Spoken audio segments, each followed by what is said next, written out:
My name is Idella Monroe. I am 54 years old. I grew up on a small street in Sumter, South Carolina. I taught school lunches for 27 years and I kept my pension and my bones honest. I raised a son, buried my husband, and spent the last 3 years looking after my mother, Pearl, until the day the doctors said there was nothing left to do. We had the funeral on a warm March morning. We said our goodbyes.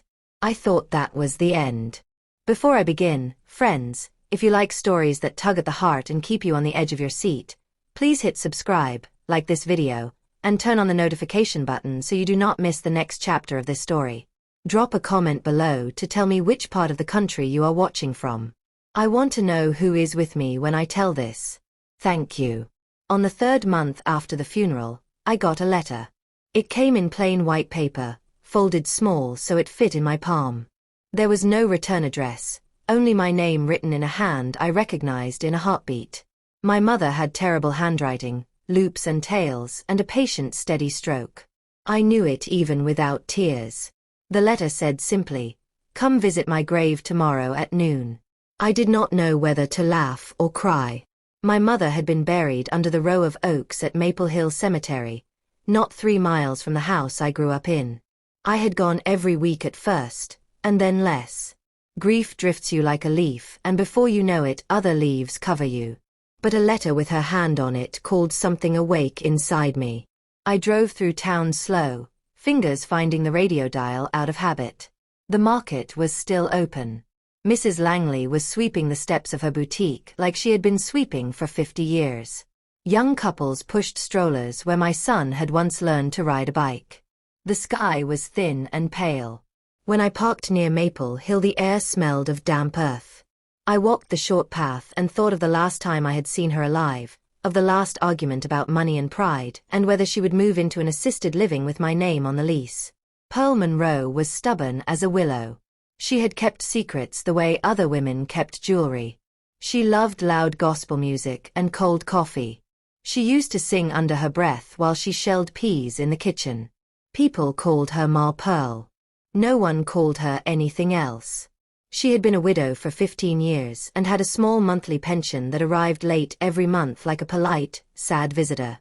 She never asked me for anything unless she needed help with the bills. When she died, neighbors said she was lucky to go in her sleep. I believed it because that is what people tell you so you can lay them down without asking the hard questions. The grave was in the older section, on a gentle slope, shaded by a giant oak whose roots had made the soil into small hills. Her headstone was small and plain: Pearl Monroe, beloved mother, 1945 through 2025. Fresh flowers had wilted there the week after the funeral. A little wooden heart somebody left had already faded with rain. Today, the dirt around the base looked disturbed. Someone had raked the soil and it had packed into ridges. My breath hitched. My feet slowed but my hands did not. I stepped up to her headstone and the wind cut into my coat. There were footprints in the soft dirt, the sort of shallow prints that come from someone who walked in a hurry. The footprints started at the row of parking pines and ended at the headstone. There were no prints beyond the marker, like whoever had been there had stopped and not left. For a moment I thought someone had been kneeling where she always kept her hands when she prayed. I reached out to touch the writing on the stone. It was colder than I expected. Pinned beneath the stone, pressed into the dirt where the grass had been broken, was an envelope. White, folded carefully, the flap tucked in. My name was on the outside. I had not seen that paper until now. My hands trembled and I took it, the paper smelling faintly of my mother's talcum powder. The handwriting was her handwriting, the same impatient loops that had scolded me as a child when I left the porch light off. I had burned most of her old notes the week after the funeral because the house was too full of memories and the smell of old habits. I had watched paper curl black in the trash like the last of a life disappearing. I had not known she would ever write me again. Inside the envelope was only one thing. Not a letter, not a check, not a list. It was a small brass key on a short chain, warm from being held. Tied to it with a single strip of thread was a scrap of paper. On the scrap, in my mother's hand, were 3 words I will never forget. Find the cedar chest. The cedar chest. In the house Papa left behind. The one under the stairs in my old bedroom that had the lock I never could open because the key had been lost when I was a child. The chest with the carved birds and the smell of mothballs. I had not thought of it in 20 years. Not since I gave the house to my son to fix up. The chest was a place for old things. Letters, a soldier's uniform my uncle had sent from Korea, a bundle of photographs that smelled faintly of glue and sugar. I had thought the chest kept quiet things, the usual household secrets. I had never expected it to be a map. I could feel my heart beginning to race. The key was warm enough that the metal made a tiny print on my thumb. I looked around, expecting someone to step from behind the oak, to laugh at me for my gullibility or to pull me into a story like a child. There was no one there. The cemetery hummed quietly. A crow's shadow crossed the path and left like an answer to a prayer I had not spoken. It should have been over. A key, a 3-word scrap, and a memory. I should have driven straight home and opened the old chest in the daylight with the radio playing and my son calling to ask about supper. Instead, I went to my car with the key in my palm and sat there a long while. In the rearview mirror I saw the shape of the graveyard, a smear of green and gray. The key burned like a question in my pocket. I thought of the arguments my mother and I had before she got sick. Money had a way of breaking us open. There had been bills she would not let me see. There had been names she would not say. There had been a night 3 years before when someone had come to the back door and left a thick envelope on the step. I had watched my mother press her lips together like she was holding in a song. When she finally told me what it was, she said only, "Not everyone in this family knows to be kind." That was the last honest thing she had ever said to me. The cedar chest could be an old shoebox full of bills and sad receipts. It could be a small thing meant to make me feel better, a memento left to ease a daughter's heart. Or it could be a thing I do not want to see at all. The problem with keys left to the living by the dead is that keys open what you are not meant to know. I started my truck and did not go home. Instead I drove to the house on Laurel Street where my son had fixed the roof and painted the porch. The house smelled like lemon oil and new paint. His children were at their auntie's, and the house waited like an old dog by the stove, expectant and patient. I told myself I would go inside, find the cedar chest, and nothing more would happen. I told myself there would be a letter, maybe a name, maybe a photo of the man Pearl had loved before Papa. I told myself I could handle it. When I turned the key in the front door, the house did not answer. It only let me in with the creak of a hinge and the faint dust that lives in quiet houses. My hands were steady when I walked to the stairs. Under the landing, in the shadow where I had once slept and dreamed of other cities, sat the cedar chest. It was exactly where I left it, though dust had settled on its carved lid like a thin gray blanket. I knelt down and brushed my fingers along the edge. The lock sat in the middle, small and patient. The key in my pocket felt heavier than it had in the sunlight. I was not ready for what I saw when I slipped the key into the lock. The metal clicked like a small, dry laugh. The lid eased open.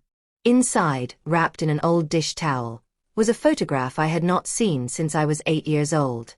It was me and my mother at the county fair. I was small, my hair in 2 tight braids, my mouth full of cotton candy. My mother was smiling like a sun. Behind us, half hidden, was a man with the same jaw as my father but eyes that belonged to someone else. Someone I had never known how to name. A sound like a footstep came from the hallway behind me. I froze with my hands still on the edge of the chest and my breath in my throat. The sound did not belong to the house. It belonged to a person who had been waiting. I could not tell if the waiting had started the day I buried her or long before. I lifted my head and the hallway was empty. Then, a voice said my name softly, the way my mother had called me when I was too small to reach the cookie jar. Idella. I turned to see who spoke and stopped because there was no one there and because the voice was not my mother's voice at all. It was a voice that seemed to come from the wood itself. I do not understand how a voice can make the back of your neck prickle like a warning bell, but it did. I set my hand to the photograph again, and the cinnamony smell of the dish towel filled the room. The photograph looked older, the edges worn, but the man behind us now had a ring on his finger, and he looked at the camera like he owned the moment. On the back of the photograph, in my mother's handwriting, there was a single date and a location. Next to it, in a hand not like hers, was one sentence that made my throat close. The sentence read, "She never told you what she buried." My hands would not stop shaking. For a long time I sat on the low step by the cedar chest with the photograph warm against my palm. The house hummed around me, every small creak like a voice. I could not sleep. I could not eat. The photograph had a date and a place on the back, and the sentence that felt like a cold finger down my spine. She never told you what she buried. The date was August 12, 1984.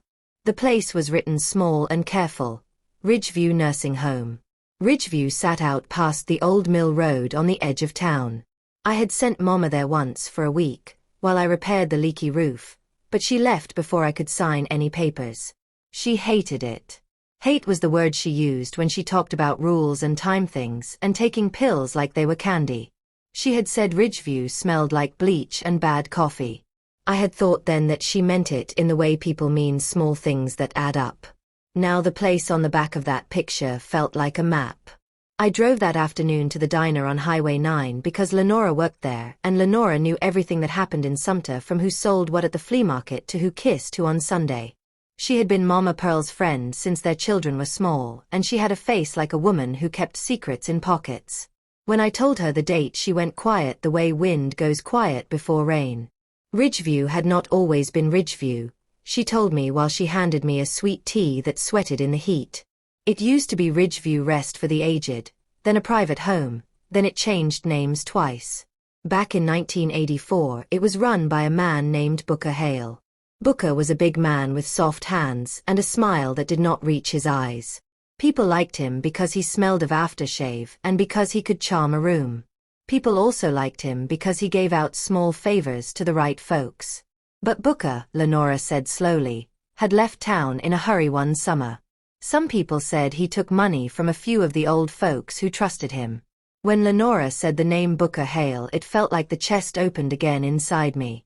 The photograph showed a man behind Mama with a ring on his finger. The jaw looked familiar enough that I had not noticed it was not Papa's jaw. Papa's jaw had been blunt and quiet. This man's jaw was proud and sharp. Booker Hale had been a man who moved in and out of people's lives the way a storm moves over a field. He was the sort of man Mama would have fretted about but never named. I tried my son Marcellus next. He was busy, of course. People always had reasons to be busy.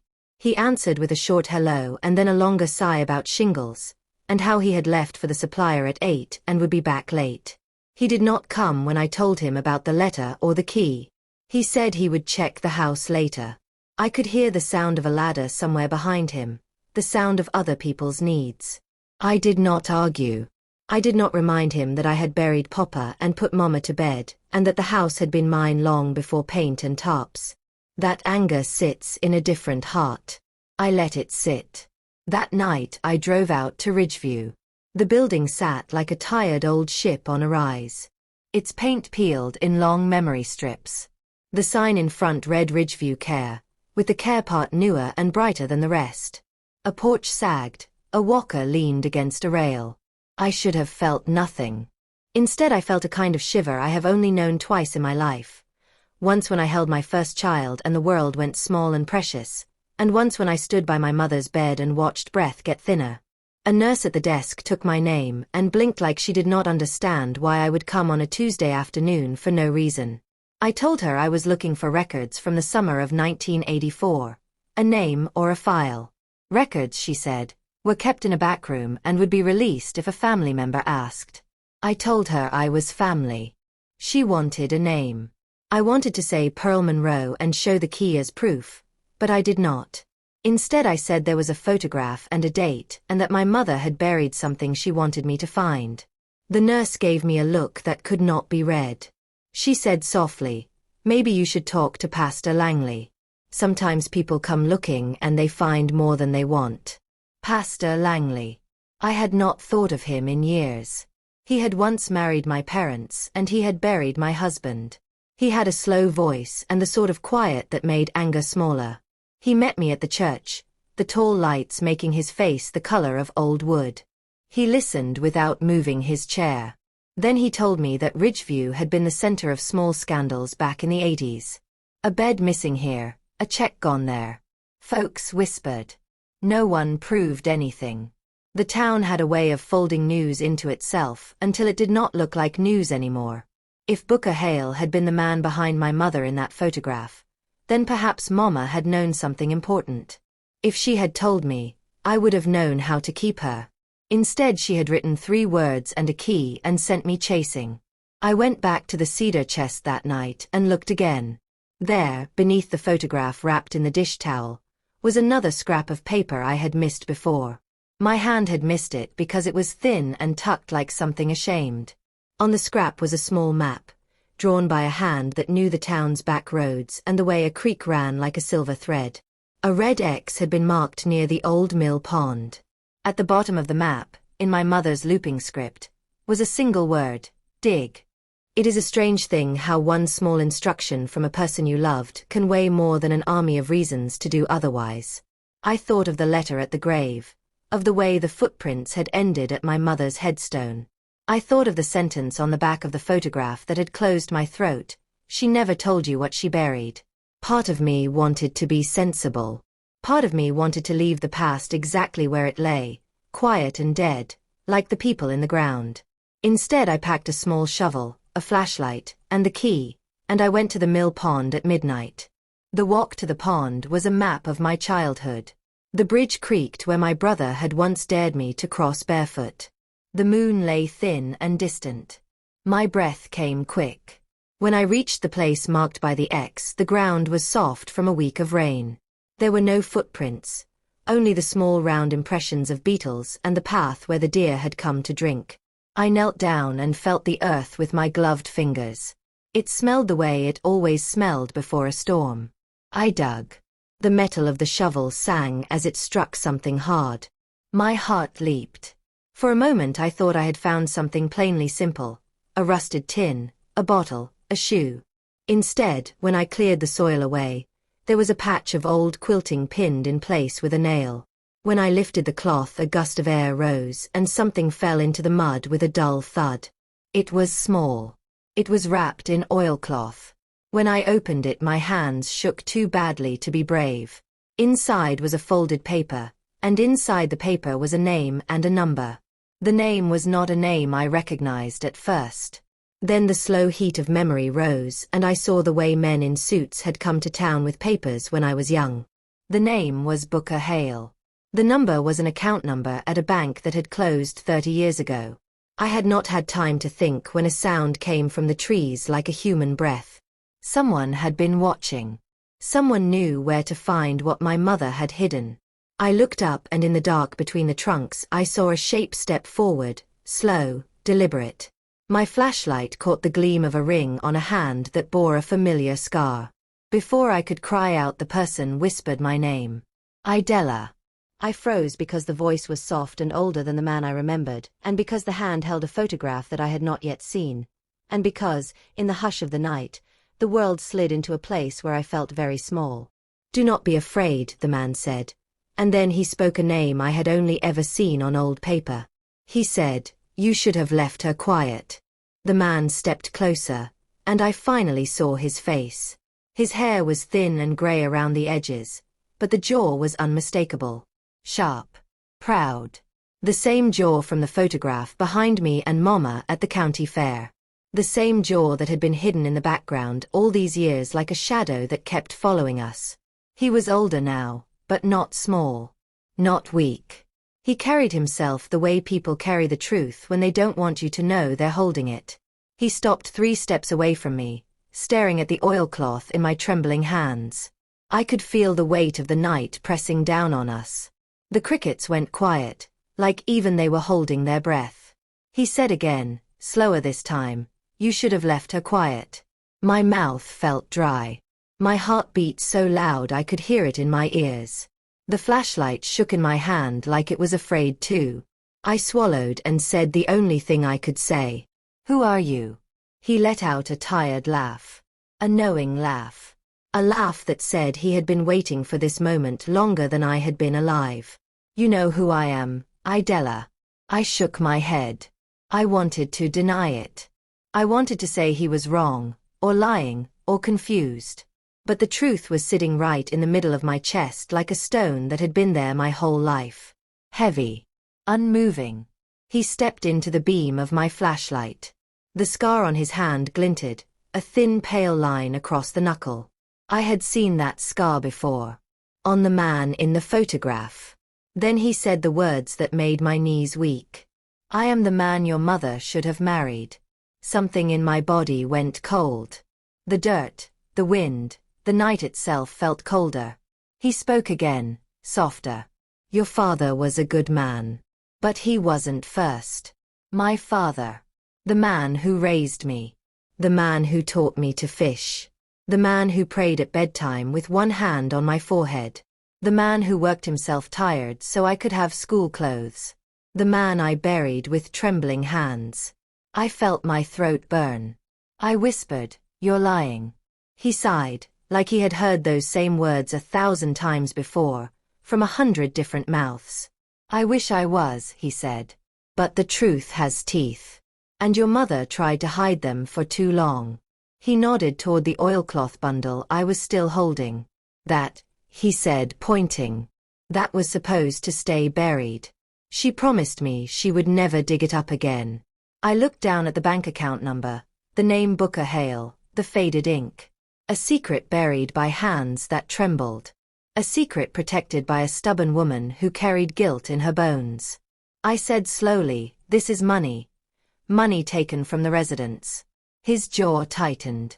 His shoulders rose like he was gathering himself. "Taken, yes. But not by me." The frog croaked somewhere behind us. The pond rippled. The man's eyes stayed locked on mine. "She," he said carefully. "She took it first. I just tried to take the blame for her." My breath caught. My mother? Mama Pearl? No. Impossible. She could barely read other people's bills without crying from frustration. She pinched pennies. She saved buttons. She reused everything she could. She never stole anything in her life. I said sharply, "You're lying. Mama wouldn't steal from sick people." He stepped even closer, and now I could see pain in his eyes. Not the quick kind. The old kind. The kind that sits in a man's soul until his back bends under it. She didn't take money to be cruel, Idella. She took it to survive. She took it to protect someone she loved. My chest tightened. "Who?" He didn't answer. Instead he looked at the water. His shoulders seemed to sink, as if the night itself had tired him. "Ask her," he finally said. "Ask who?" I shouted. "She's gone." He looked at me long. "Deep. Too deep. Is she?" he asked quietly. Something in me cracked. A branch snapped behind us. We both turned. The night grew darker. The moon hid behind a cloud. The man whispered, "Someone else is here."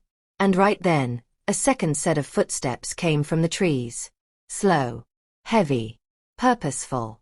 I froze. The man beside me straightened like he had been struck. "No," he whispered. "Not now." I could barely breathe. "Who is that?" I whispered. He did not answer.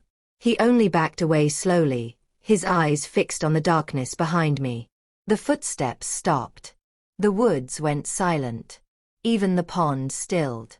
And then a voice, low, close, familiar, called my name. Idella. My blood turned to ice. Because I knew that voice. I had heard it my entire childhood. I had heard it in the kitchen. In the garden. On sick days. On school mornings. It was my mother's voice. But she was dead. I spun around, heart pounding, eyes searching the dark. There was no one. Only the whisper of wind. Only the trees. Only the night. But the voice came again, closer this time. Idella. I stumbled back. The man grabbed my arm. Do not answer her, he said urgently. Not here. My pulse raced so fast I thought I might faint. Why? I whispered. He swallowed hard and said something I will never forget for the rest of my life. Because that is not your mother calling you. I stared into the dark, the voice echoing again, soft and wrong. Idella. He pulled me away from the pond. Run, he whispered. And do not look back. The voice behind us spoke again, louder, and this time it did not sound human at all. Idella. I turned. Only for a second. And what I saw standing between the trees made my heart seize and my breath vanish from my body. I should not have turned around. Every warning in my body told me not to. But fear has a way of pulling your head before your feet can think. And when my eyes met the dark space between the trees, the world seemed to slow. At first, I thought it was a person. But people do not move like shadows slipping out of themselves. People do not stand without breathing. And people do not tilt their heads in that strange bending way, like their neck is remembering how to be human. The figure stood half hidden in the dark. The moon pushed through the clouds just enough to draw the outline of a woman. A woman in the coat my mother used to wear on cold evenings. A woman with the shape of my mother's hands, long and thin, hanging at her sides. But her face was wrong. The shadows clung to it like wet cloth. I could see the curve of a cheek, the shape of a mouth, but nothing connected. It was as if the darkness was wearing her face instead of showing it. And when she stepped forward, a low crackle came from her throat, like a radio struggling for signal. Idella. My knees nearly buckled. Because the voice had Mama's pitch, but none of her warmth. It sounded stretched, like someone dragging her voice across broken stones. Behind me, the man whispered harshly, "Do not move." But the figure stepped closer, slow, gliding, like her feet didn't touch the ground. The smell of damp soil drifted toward me, the same smell I found at her grave. I realized then that the footprints I had seen in the cemetery were too light, too soft, too wrong. The man grabbed my wrist. "We have to leave. Now." But I was frozen staring at the thing that wore my mother's coat. The figure stopped at the edge of the tree line. Her head tilted again, too far, bending like a willow branch in a storm.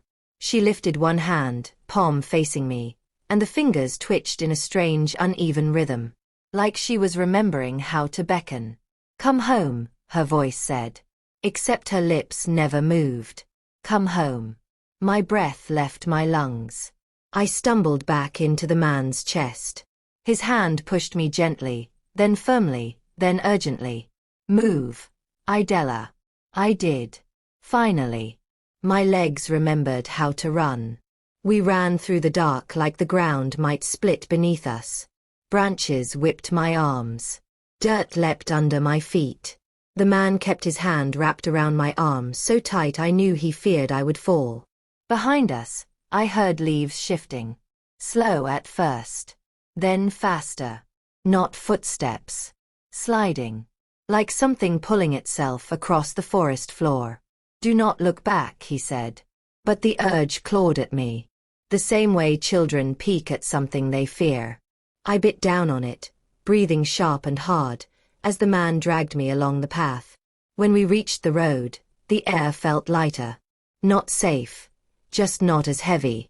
We stopped near my truck. I bent over, hands on my knees, gasping. "What was that?" I whispered. The man leaned against the hood, chest rising fast, his face pale beneath the moon. For a long time he didn't answer. Then he said quietly, "That was something your mother called up long ago." My heart skidded. Called up? What does that even mean? He closed his eyes, like the memory hurt. "Your mother was a good woman. But she was cornered. And cornered people sometimes go looking for help in the wrong places." My stomach knotted. "You're talking in circles," I said sharply. "Just tell me the truth." His eyes opened, and in them I saw a sadness so deep it made my breath shake. "She made a promise, Idella. To keep you safe. To keep that money safe. To keep a secret nobody was supposed to know.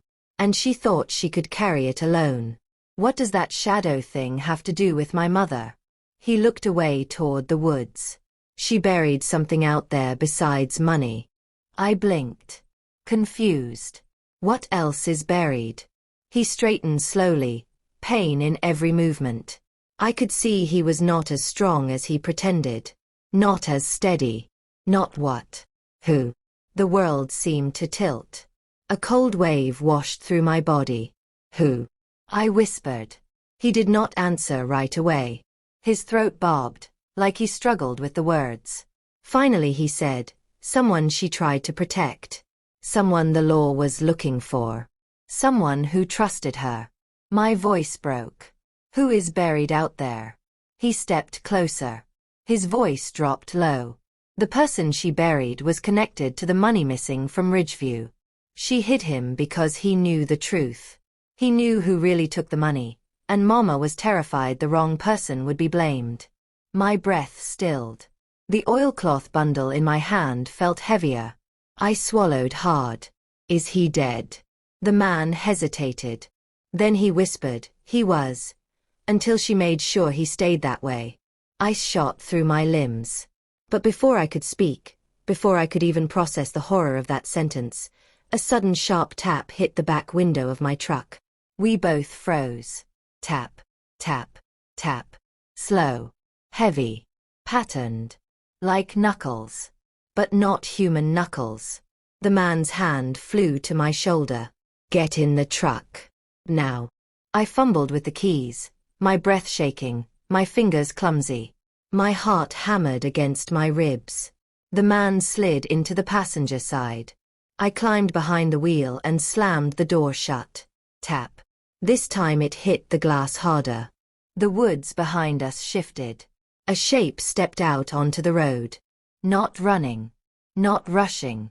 Just standing. Watching. Waiting. As my headlights flicked on, the beam stretched across the figure, and I finally saw the face clearly. It was my mother's face. But not the way she looked in life. This face was too smooth. Too pale. Too still. The smile she wore was wrong. Too wide. Too calm. Like a photograph pasted on a mask. Her lips moved. But her voice came from inside the truck. Idella. I screamed and slammed my foot on the gas. The tires spun, dirt flying behind us. The truck shot forward down the dark road. I did not look back. I kept driving until the woods vanished from the rearview mirror. But even as we fled, the voice whispered once more, inside my head this time. Idella. Come back. The man grabbed my arm. She cannot follow us off the land, he said. His voice shook. But she will wait. My hands trembled on the wheel. Why? I whispered. Why is she calling me? Why now? Why after the funeral? He stared out the window, jaw tight, eyes haunted. Because she wants you to finish what she started. I swallowed hard. What did she start? He turned his head toward me. And the truth in his eyes made my blood run cold. Your mother didn't just hide a crime. She hid a killer. My breath caught. My vision blurred. My voice trembled. Whose killer? His answer came soft. Yours. My hands slipped on the wheel. The truck swerved. And before I could steady it, something dark stepped into the road. I gasped. The headlights caught it. And I realized it wasn't my mother this time. It was someone else. Someone alive. Someone I knew. Standing in the middle of the road. Waiting for me. I slammed the brakes so hard the truck fishtailed across the gravel. The engine growled, the tires screamed, and the man beside me threw out an arm to brace himself. The headlights washed over the figure standing in the road. Tall, still, familiar in a way that twisted something deep inside my chest. For a moment, I could not breathe. Because the person blocking my path was not a stranger. It was my son. Marcellus. He stood in the middle of the road with both hands raised. Not in fear, but in warning. His face was tight, strained. his eyes wide like a man who had been running for miles. The glare of the headlights carved deep shadows into his cheekbones.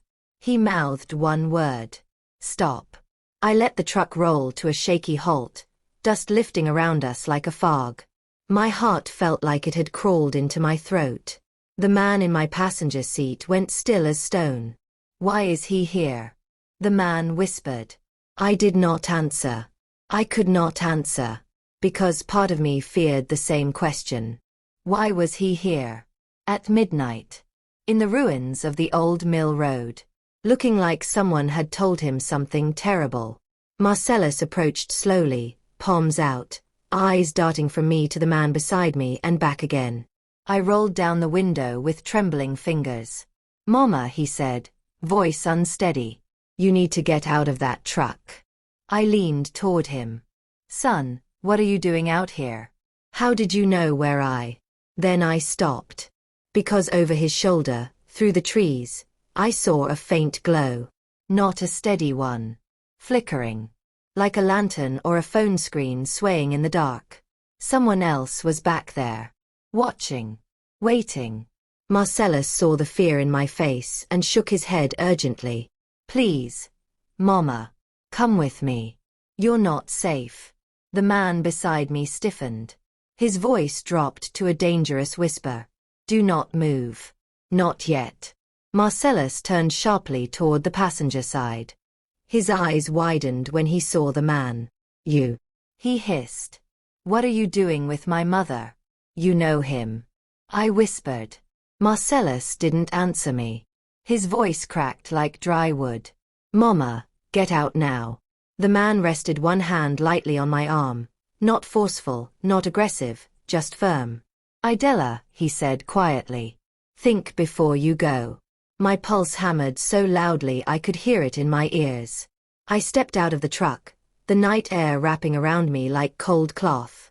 Marcellus rushed toward me and took both my hands. Mama, please. You don't understand what's happening. I pulled my hands back. Then you explain it. Why are you here? Why now? He swallowed hard. Mama, someone came to the house tonight. My breath caught. Who?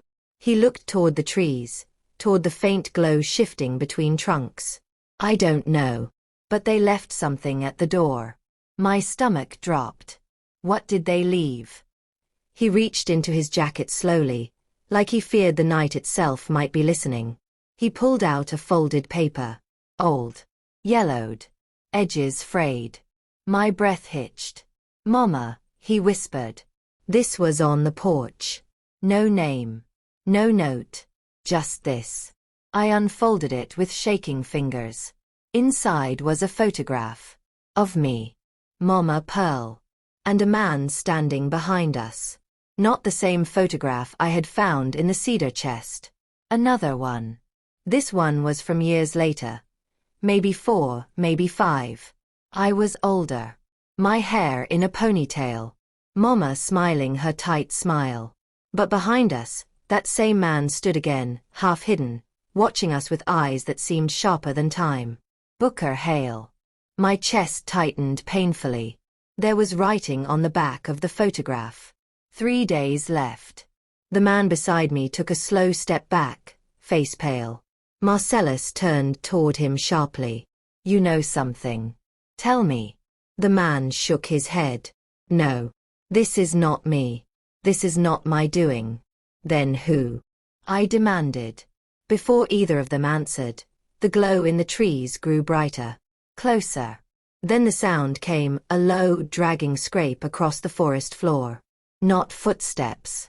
Something heavier. Marcellus grabbed my arm. We need to leave. Now. The man raised a hand. Wait. Through the trees, the glow steadied. Then lifted. And for a moment I thought it was a lantern.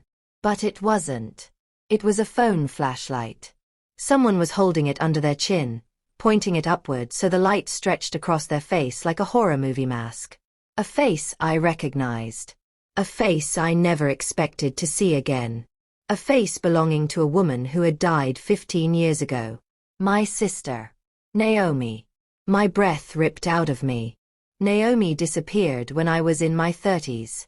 Folks said she packed up and left for Atlanta. Some said she ran off with a man.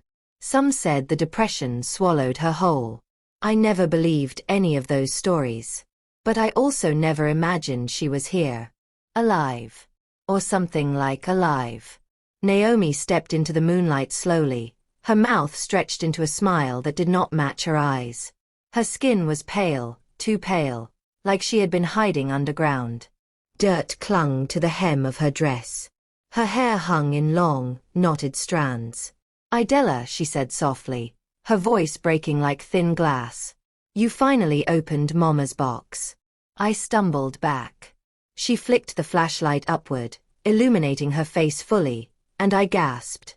Because her neck had the same bruised pattern Mama Pearl had after the fall she never fully explained. A rope mark.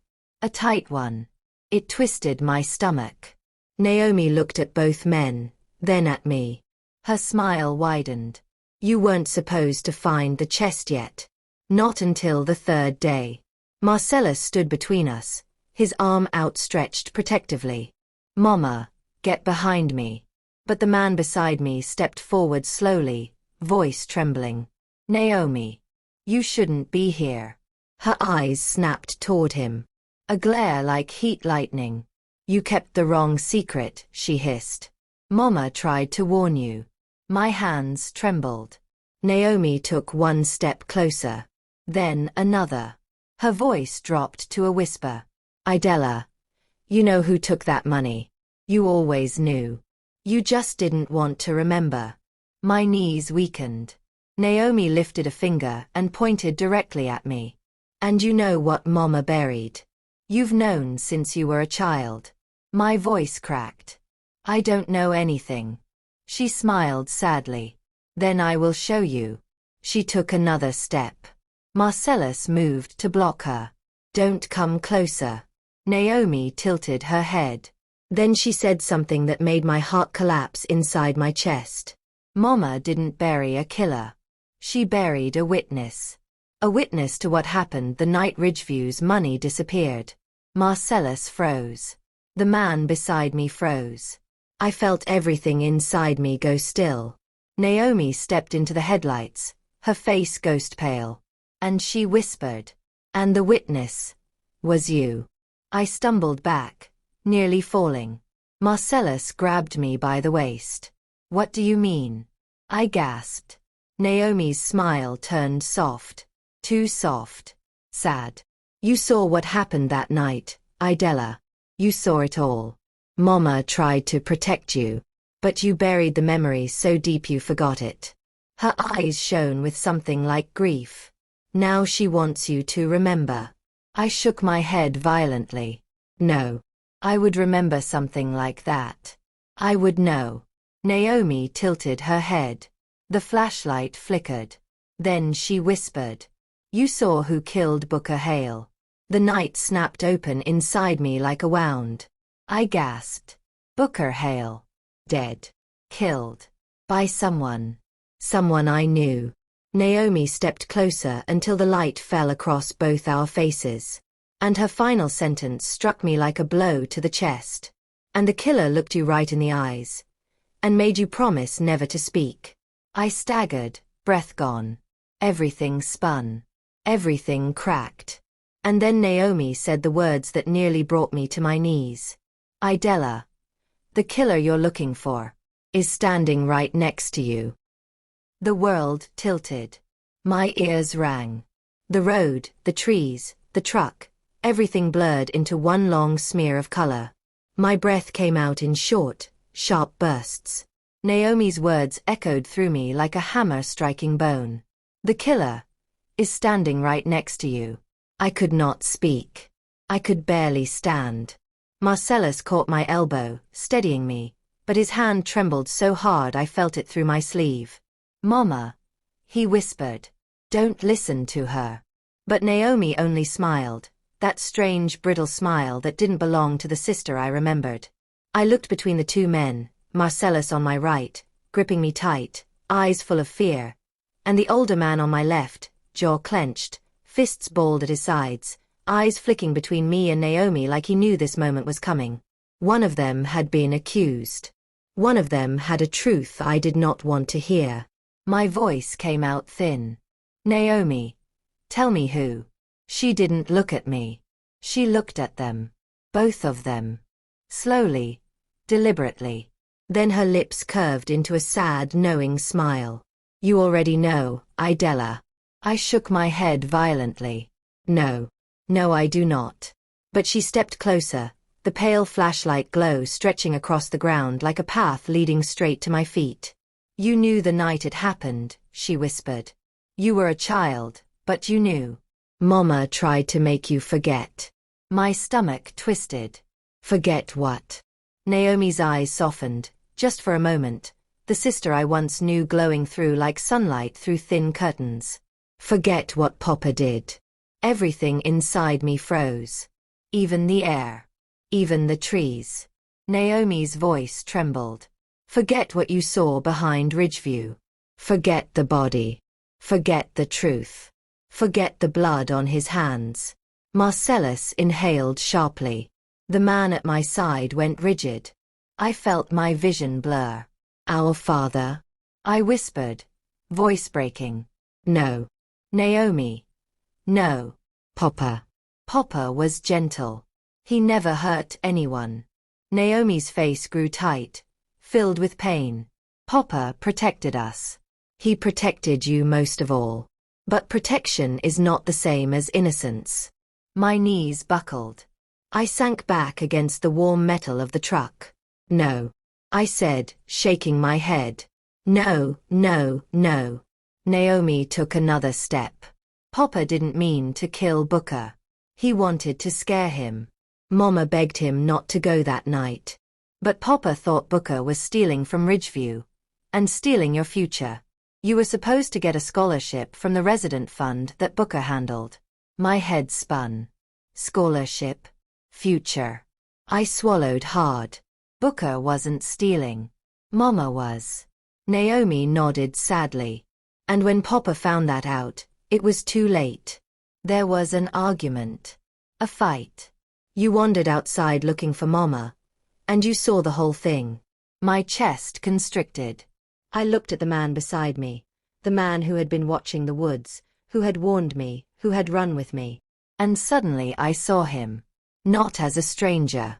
Not as the man behind the photograph. But as Uncle Floyd? His eyes closed, jaw tightening. Yes. Idella. The pieces fell into place so fast they almost cut me. Uncle Floyd had come back into town the year Mama hid the money.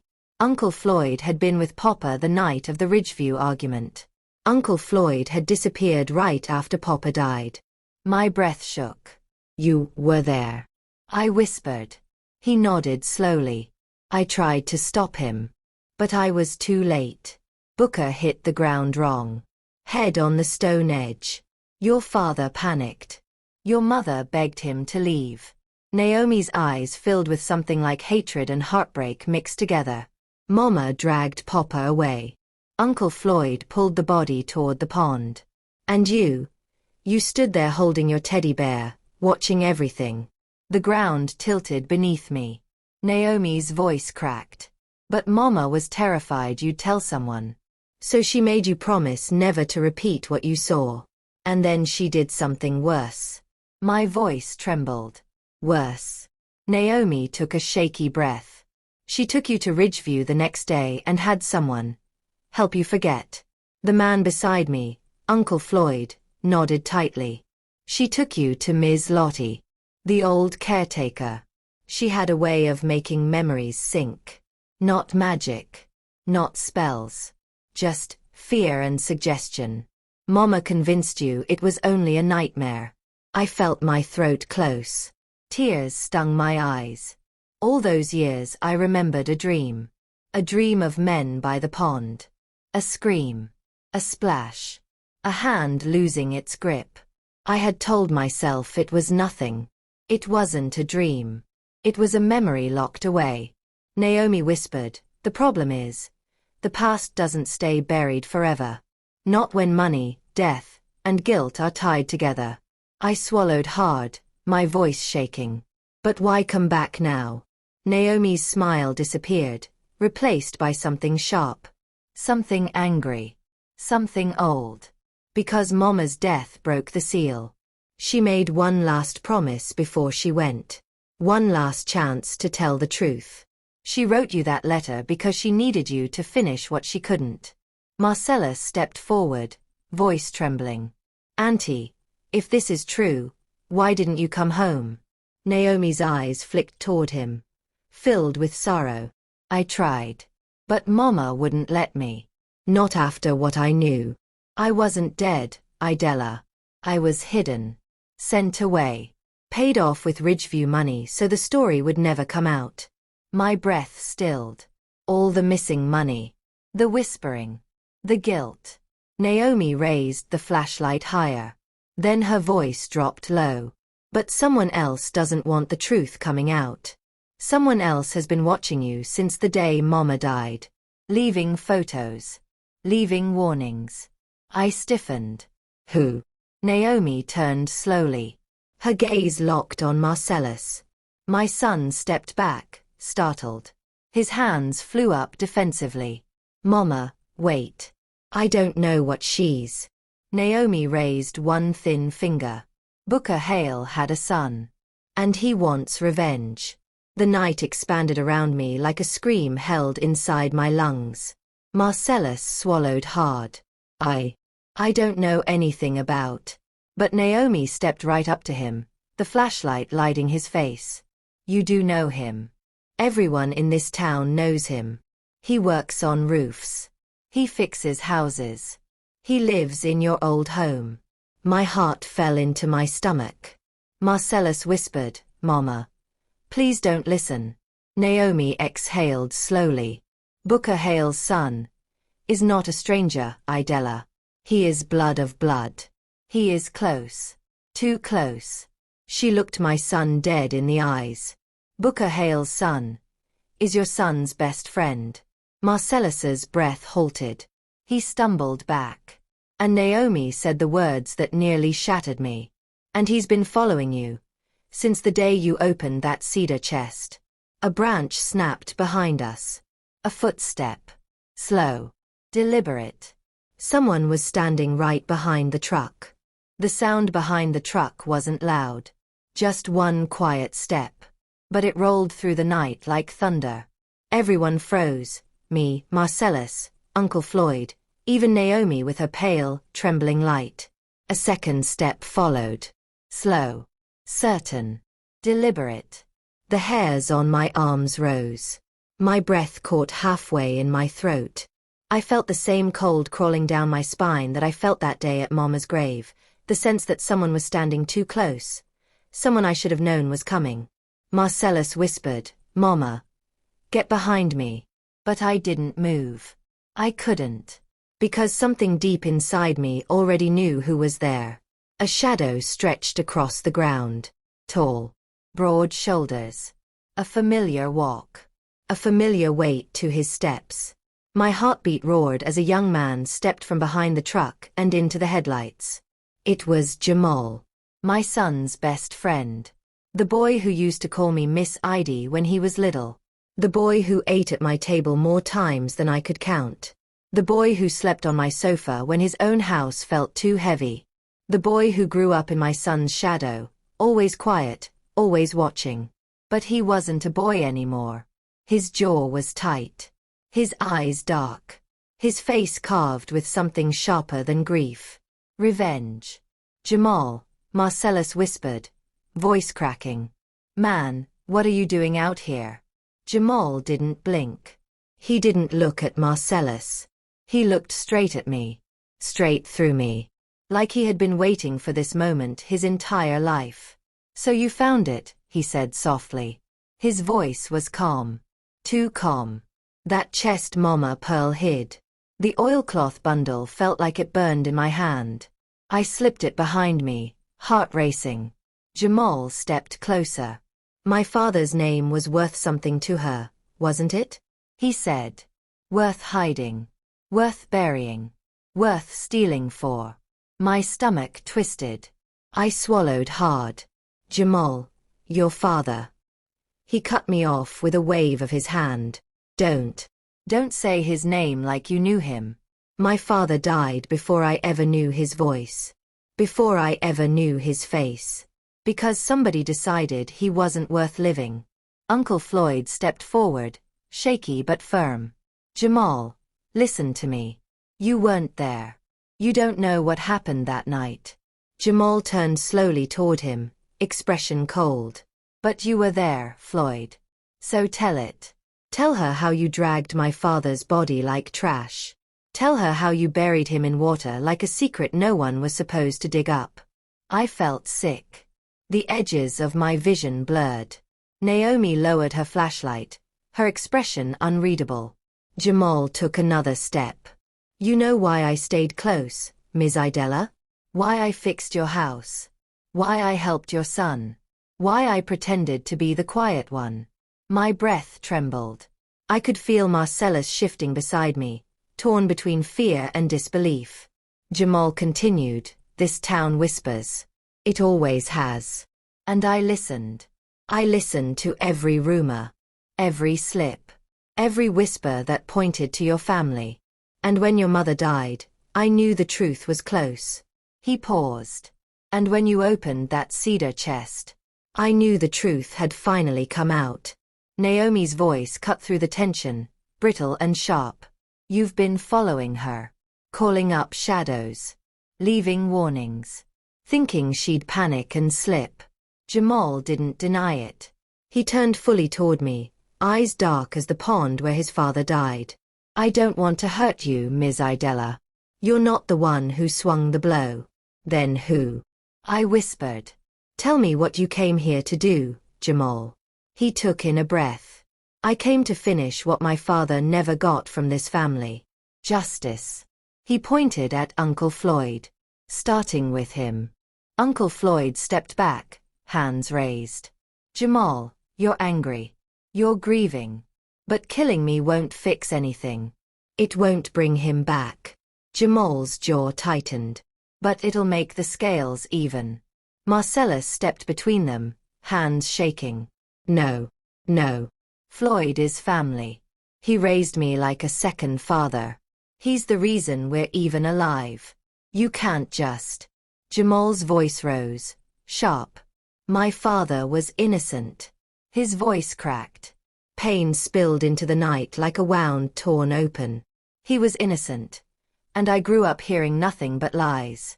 Hearing he abandoned me. Hearing he ran. Hearing he left Mama. He swallowed hard.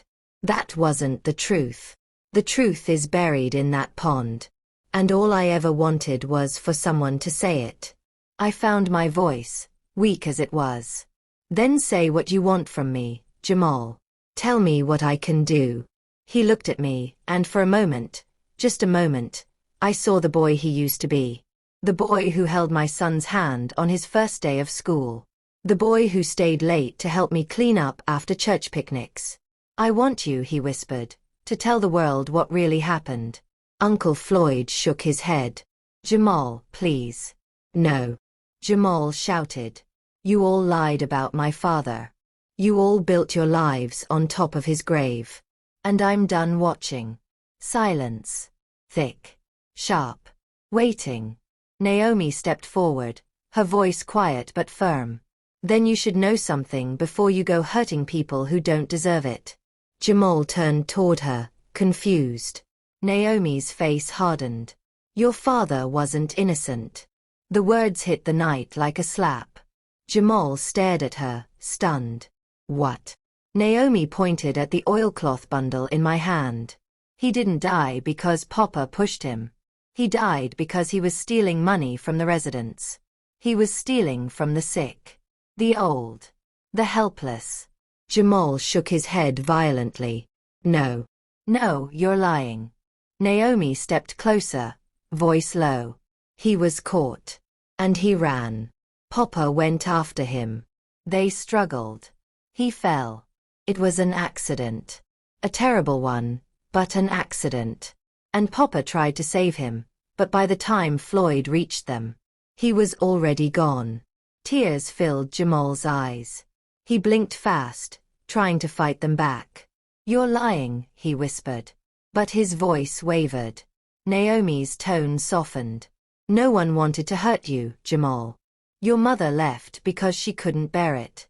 She couldn't bear the truth, or raising a child in the shadow of it. She made Papa swear to keep it quiet so you could grow up without being hated for something you didn't do." Jamal shook his head again, slower this time. "Stop. Stop talking." But he wasn't shouting now. He was pleading. Uncle Floyd spoke gently. "Son, nobody wanted you to grow up with this pain. Nobody wanted this for you." Jamal's hands shook. His knees buckled.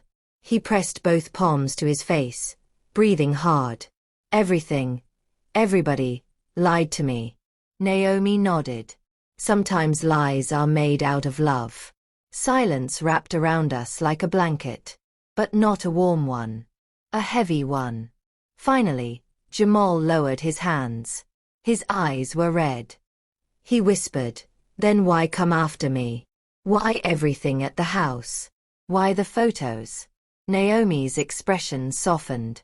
"Because you weren't the only one looking for the truth." Jamal blinked. "What?" Naomi turned slowly toward me. She wasn't talking about him. She was talking about me. "Idella needed to remember the truth," she said. "Or the past was going to repeat itself." The man beside the truck stiffened. I frowned. "Repeat itself?" Naomi nodded. "You didn't see everything that night. Papa wasn't the only one there." My breath hitched. Uncle Floyd whispered, "Naomi, don't." But she stepped closer to me, her voice shaking now. "Idella, someone else was at the pond. Someone Mama never wanted you to remember. Someone who didn't want Booker alive either." I felt the world spin. The shadows thickened. The night deepened. Naomi touched my shaking hand. And she whispered, "The person who really wanted Booker Hale dead is still alive." The night swallowed her words whole. And then she said the sentence that made my heart stop. "And that person has been watching you this entire time."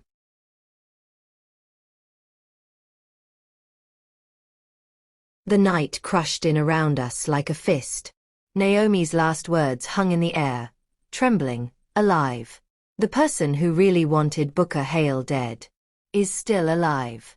And that person has been watching you this entire time." I felt something deep inside me split. My breath came out uneven. My knees threatened to give way. "Who?" I whispered. "Tell me who has been watching me." Naomi didn't answer right away. She looked at me, really looked at me, her eyes full of pity and a truth she had carried for far too long. The pale light of her flashlight trembled against her hand. Then she lifted her chin toward the trees. Slowly, carefully. "She isn't far." She. My heartbeat stumbled. Marcellus stepped closer, protective, his hand gripping my elbow. Uncle Floyd tensed, eyes scanning the woods. Even Jamal straightened, confusion and fear mixing on his face. Naomi took a shaky breath. "Idella. The person who wanted Booker dead. The person Mama truly feared. The person who sent warnings. Wasn't Jamal." She lifted her arm. She pointed past us, toward the edge of the road, where the shadows gathered thick and heavy. And then she said the name. "Your daughter." My world shattered. I shook my head so hard my vision blurred. "No. No. Naomi. Stop. That's not possible. My daughter isn't even." But before I could finish, a faint sound drifted from behind us. A slow, deliberate clap. Clap. Clap. Clap. We all turned. And there she was. Tessa. My firstborn. My quiet child. My gentle child. My girl who moved away at 21 and never quite came home again. My girl who stayed distant after the divorce. My girl who always smiled small, tight smiles. My girl who said she was too busy to visit when Mama was dying. She stepped into the headlight glow. Older. Harder. Eyes darker than I remembered. She smiled. Not warm, not familiar. A smile that felt practiced. Hi, Mama. My throat closed. Tessa. Baby, what are you doing here? She shrugged lightly, as if this were nothing more than a grocery store surprise. I figured it was time. I've been waiting for you to open that chest for years. She looked right at Naomi. Good job, Auntie. You brought her exactly where I needed her. Naomi exhaled, shaken, but not surprised. Tessa looked at me again. You really don't remember, do you? Her voice was soft. Too soft. The way a person talks to a child who's about to hear something painful. I took a step toward her. Tell me what's going on. Why were you watching me? Why the photos? Why the letters? Tessa tilted her head slightly. Because Mama Pearl promised to protect you. But nobody promised to protect me. My chest tightened. Tessa. She kept talking, her voice flat. When Booker Hale died, everyone thought it was an accident. Everyone thought Papa went too far. Everyone thought Aunt Naomi was the one who saw too much. She paused. But I was there too.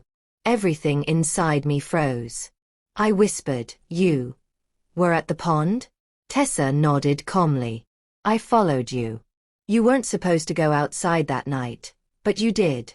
I saw Aunt Naomi run after you, and I followed both of you. I hid behind the trees. I saw Papa fighting with Booker. I saw Uncle Floyd come running. Her eyes sharpened. And I saw something none of you saw. My hands trembled. What? Tessa's voice dropped. I saw Booker reach for you. The road vanished beneath my feet.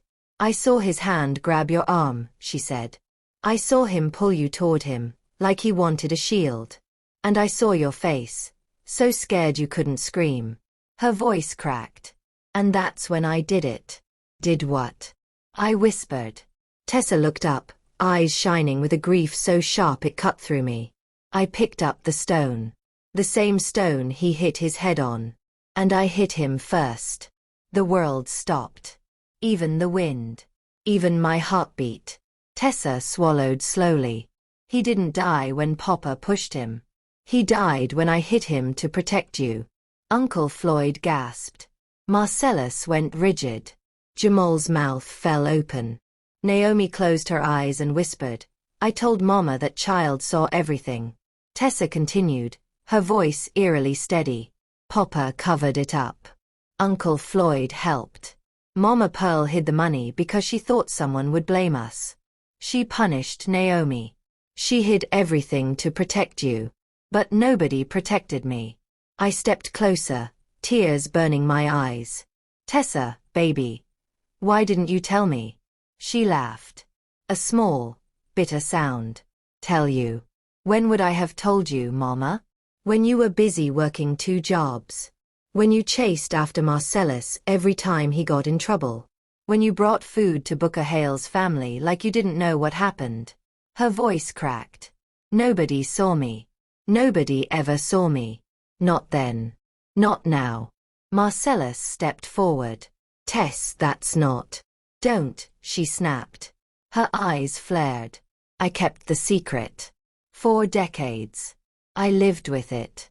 I buried it in the back of my mind the way Mama Pearl buried everything she didn't want to deal with. Tessa's voice softened. But when Mama Pearl died, I thought she'd finally tell the truth. About me. About what I did. About how I saved you. She swallowed hard. But she didn't. She asked you to find the chest instead. She wanted you to know everything before I could explain it. Her eyes filled with tears. So yes, Mama. I watched you. I followed you.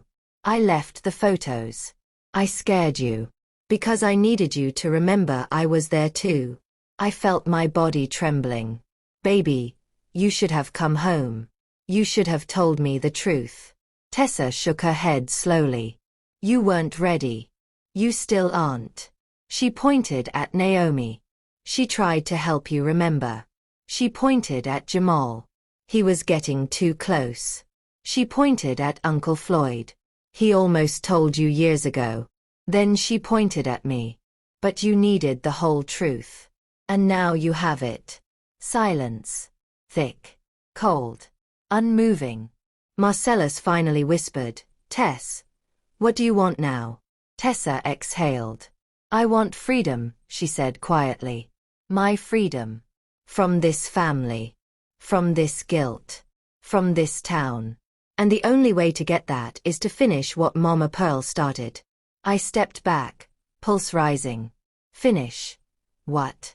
Tessa's eyes darkened. Tell the truth. She looked at Jamal. Tell his family what happened. She looked at Naomi. Tell the town what Mama hid. And finally she looked at me. Tell the world what I did. Tears rolled down my cheeks. Tessa. Confessing means.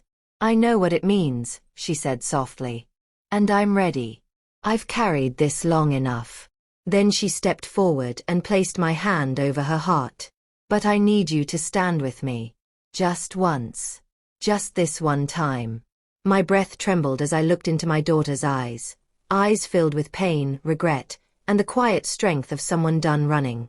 I nodded slowly. You won't stand alone. Tessa collapsed into my arms, sobbing. I held her tight, the way I should have held her years ago. Naomi turned off her flashlight. Uncle Floyd wiped his face. Marcellus exhaled shakily. Even Jamal softened, confusion melting into something like reluctant peace. The night finally let go of its breath. We walked together toward the main road, our broken family stitched back with truth. Tessa squeezed my hand. Mama. Yes. Baby. Thank you for seeing me. Her voice cracked. Finally seeing me.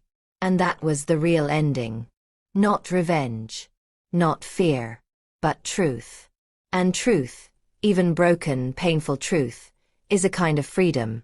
Right there on that quiet South Carolina road, we chose to stop running. We chose healing. We chose each other.